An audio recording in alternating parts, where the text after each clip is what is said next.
pelaporan ya. Pelaporan kita sudah diterima. Pak, kiri Pak. Ya.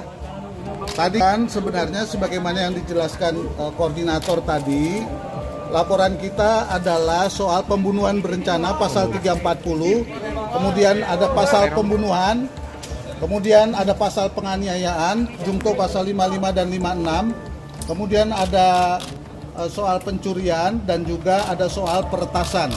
Akan tetapi untuk sementara yang sekarang ini tercantum di sini adalah soal pembunuhan berencana, pembunuhan dan penganiayaan, karena mereka minta untuk yang peretasan itu harus ada foto, kemudian juga handphone yang diretas itu. Akan tetapi untuk soal pencurian handphone kita sudah menjelaskan 4 nomor yang dimiliki oleh almarhum Joshua Huta Barat.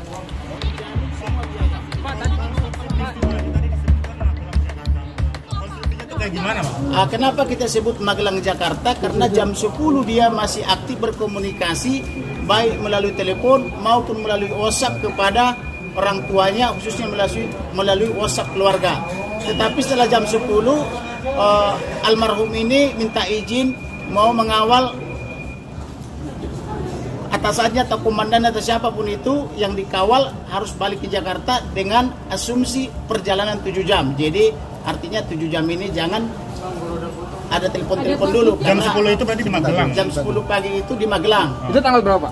Tanggal 8 Juli 2022. Itu diketahui dari pembicaraan antara... Pembicaraan di WhatsApp grup, pembicaraan di telepon. Antara orang tua dan Brigadir Orang Joshua. tua, ayah ibunya, kakak adiknya. Di mana ayah ibu dan kakak adiknya sedang melakukan ziarah ke Sumatera Utara, tepatnya di Balige. Jadi percakapan mereka terakhir itu ada di Balige, Sumatera Utara dengan korban di Magelang. Nah, tapi setelah jam 10 dia minta izin untuk melakukan pengawalan balik ke Jakarta. Jadi perkiraan perjalanan 7 jam. Jadi tidak etis misalnya seorang ajudan mengawal pimpinan masih WhatsApp atau telepon. Jadi diminta 7 jam jangan diganggu dulu. Nah, setelah lewat 7 jam yaitu jam 17, maka orang tuanya atau keluarganya yang sedang berada di sana di Sumatera Utara mencoba menelepon, tidak bisa, di WhatsApp ternyata sudah terblokir. Dengan terblokirnya dan nomor-nomor mereka baik kepada ayah ibunya termasuk kakak adiknya termasuk ke WhatsApp grup, maka mereka mulai gelisah. Tetapi kemudian berlanjut dengan pemblokiran dan peretasan semua handphone keluarga. Ayah ibunya handphonenya tidak bisa dipakai, kakak adiknya semua handphonenya tidak dipakai kurang lebih 1 minggu. Jadi artinya ini ada dugaan pembunuhan terencana, sehingga bagaimana caranya handphone itu bisa dikuasai passwordnya. Berarti sebelum dia dibunuh, ada dulu ini dugaan pemaksaan untuk membuka password handphone. Kenapa pembunuhan terencana? Karena begini, penjelasan dari para Karopenmas Polri adalah tembak-menembak. Katanya satu orang menembakkan 7 peluru, yang menembak ini adalah sniper tapi tidak kena. Tetapi ada yang tembak balik dari katanya Baradae, tembakannya 5 kali, kena 4 kali, menghasilkan 7 lubang. Ini ajaib, ini harus diperiksa dulu ini jenis senjata apa ini. Kemudian daripada itu tidak ada penjelasan Karopenmas bahwa ini ada luka-luka sajam, ada luka memar, ada luka pukulan dan sebagainya. Ternyata kami temukan ini pundaknya ini sudah rusak, sudah tidak kokoh lagi. Beda dengan yang sebelah kiri, engselnya sudah berpindah, kemudian giginya sudah berantakan. Kemudian di berbagai tempat ada sayatan-sayatan, termasuk di bibir, di hidung, dan di bawah mata 2 sayatan. Kemudian di belakang telinga 1 jengkal. Kemudian di tangan, di jari, sampai hingga di kaki. Kita belum tahu bagaimana dengan, mohon maaf, di dalam celana dalamnya kita nggak tahu apakah ada sayatan apa tidak, atau jangan-jangan sudah hilang, kita nggak paham. Jadi demikian juga organ-organ lainnya. Maka kami meminta supaya dilakukan visum et repertum ulang dan otopsi ulang untuk mengetahui kepastian sebab-sebab kematian daripada almarhum ini.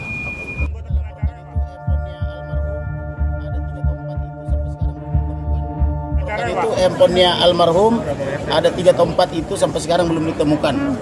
Kemudian peretasan itu yaitu meretas dan atau menyadap orang tua almarhum, ayah ibunya, berikut dengan kakak adiknya.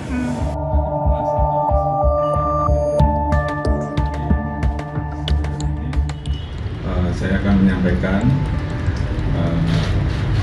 kebijakan terkait dengan perkembangan terkait dengan penanganan kasus penembakan terhadap tembak-menembak antara anggota Polri di Asrama Duren 3, dan kita melihat bahwa ada spekulasi berita yang muncul yang kemudian tentunya ini akan berdampak terhadap proses penyidikan yang sedang kita lakukan. Oleh karena itu, malam hari ini kita putuskan untuk Irjen Pol Verdi Sambo untuk sementara jabatannya dinonaktifkan, dan kemudian jabatan tersebut saya serahkan kepada Pak Wakapolri, sehingga dengan demikian untuk selanjutnya tugas tanggung jawab terkait dengan Divisi Propam akan dikendalikan oleh Bapak Wakapolri, dan ini tentunya juga untuk menjaga agar apa yang telah kita lakukan selama ini terkait dengan masalah komitmen untuk menjaga objektivitas, transparansi, dan akuntabel ini betul-betul bisa kita jaga agar rangkaian dari proses penyidikan yang saat ini sedang dilaksanakan betul-betul bisa berjalan dengan baik dan membuat terang peristiwa yang terjadi.